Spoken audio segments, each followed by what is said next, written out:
When I was in college, I volunteered at Sundance as a parking attendant because I just was so infatuated with it. That was 1996. Welcome to Variety's virtual Sundance Studio. I'm Rebecca Rubin, a film reporter at Variety, and we're here with the cast and the director of Together Together. Nikole, I wanted to start with you. If you could just talk about the origin for this story or where the idea came from. I started as a theater artist writing plays, and I have a play that centers around an egg donation. And I have another play that has a surrogate in the play. And I think it's just, it's something that's really fascinating to me. And I wanted to tell a story also that kind of shined a light on the male biological clock, which is real and exists, and we never talk about it. And as a culture, we're obsessed with women being ruled by their biological clock and doing whatever it takes at all costs to become a mother.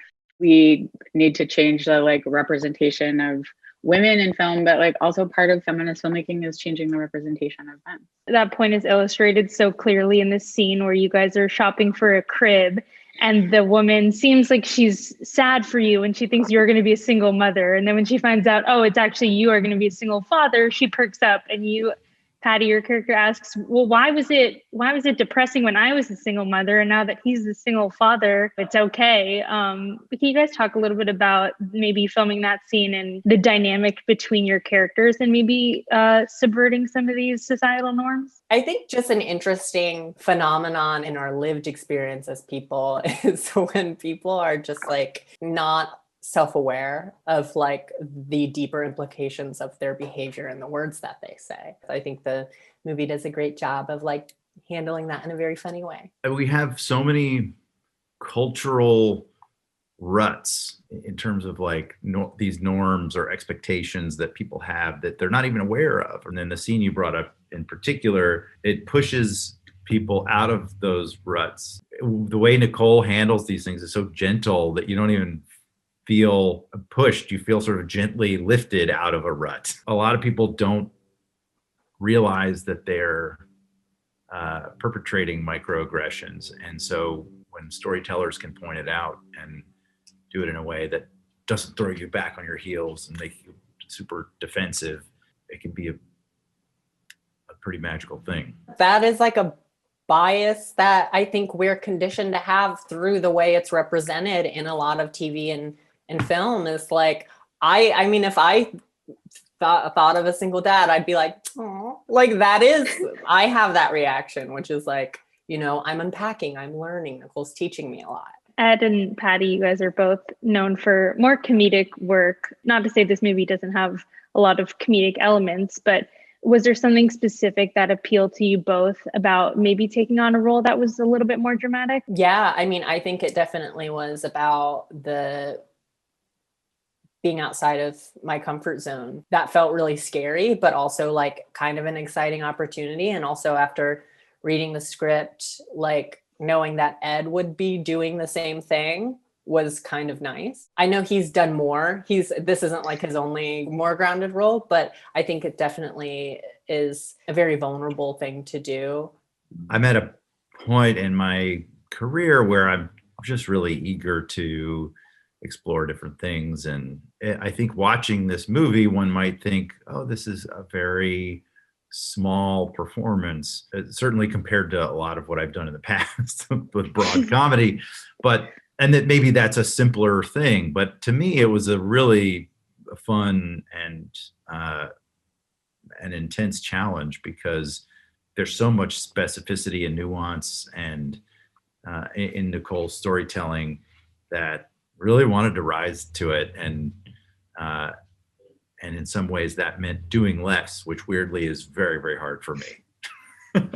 Nikole, can you talk a little bit about the casting process and what you were looking for in your two leads? As a director, working with people and subverting an expectation or doing something new, and Together is also was a new genre or tone for me as well.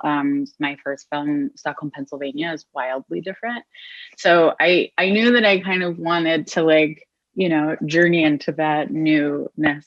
And it's just like such an unexpected phone call when like you get the phone call and it's like, well, yeah, Ed Helms wants to meet on the movie. And you're like, wait, what, really? Because you start out just taking like these big swings. You're like, let's just shoot for the stars. Let's like send it to like, our dreamiest, most like unattainable fantasy of who would play this part. But like, I feel like after 10 minutes of talking, we felt like we knew we were going to do the movie together. And then I'd seen Patti on the Tonight Show, and there was just something that like hit me. I was like, oh my gosh, there's Anna.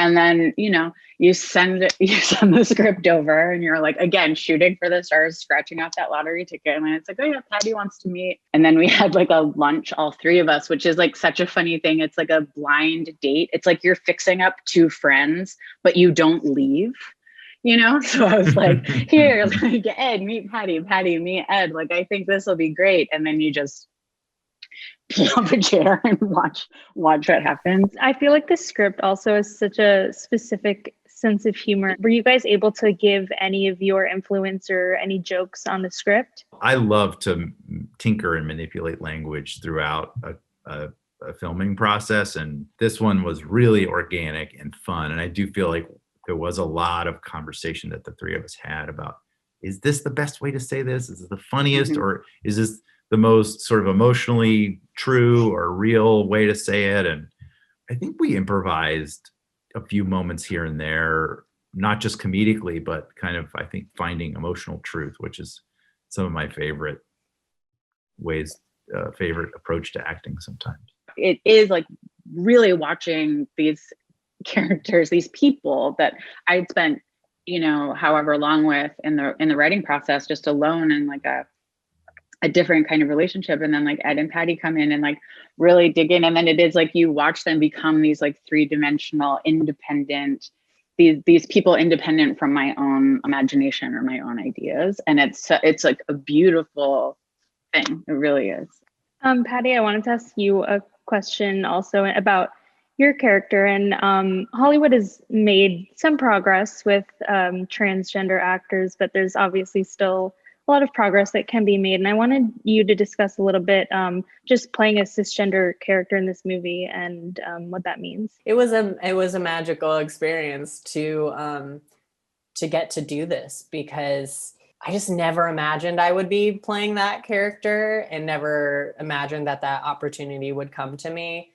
And a lot of my personal frustration with like my career and this industry is like the way that the people who are gatekeeping control who has access to tell their own stories. Like a lot of times it's hard. It's like, even if you have a specific story to tell, it has to go through this filter of someone who doesn't have your lived experience, projecting what they view your experience as in order for you to get the green light for it. So it's like, I know that's like a very convoluted thing to say, but I started doing comedy because it was an escape for me. I didn't really talk about being trans a lot because it's such a, it is such a thick lens through which to view your life. There are very few moments in my daily life where I'm like, I have this sense of normalcy outside of like thinking about being trans. Like when I go outside, if I like run across the street to get like toilet paper or something, to literally wipe my ass, I'm like, well, is someone going to clock me? Like, is someone going to clock me as trans? And like, there's a daily anxiety and fear. And sometimes it's just a little, I'm taking out the trash, I feel it and it's stressful. Or some days it's like you're afraid someone's going to hurt you or something. When I started doing comedy, it was to get away from that. But then as I started to get like more success and more people wanted to like meet with me and stuff, it was like, they wanted me to make stuff about me being trans or wanted me to incorporate it into my work more, or making me want to talk about like the struggle of it. And it just felt kind of at odds of why I do anything kind of creative. And that has been really frustrating to like want to do other stuff, but being pigeonholed by someone else's perception of me, like them stereotyping me. It just feels like you're having your agency taken away a little bit. So this was such an insane, like we shot in a month and I felt out of my head about it. I felt like I was just focusing really on like her movie and like getting to work with them and like it just like making sure I'm doing what I need to be doing and checking in with them. And it was kind of a therapeutic, cathartic thing to not be thinking about like, okay, these people want me to be like, you know, playing into the transness of it or something like that. I mean, there were times, of course, when, you know, I have body dysmorphia issues. I think a lot of people do, even outside of trans people. And there were moments when I was like, you know, I don't know if people are gonna like believe it. But then it became not about that at a point. Like, I think Nikole, and I'm overusing the word supportive, but like super supportive and like in a way that like was so soothing, and it felt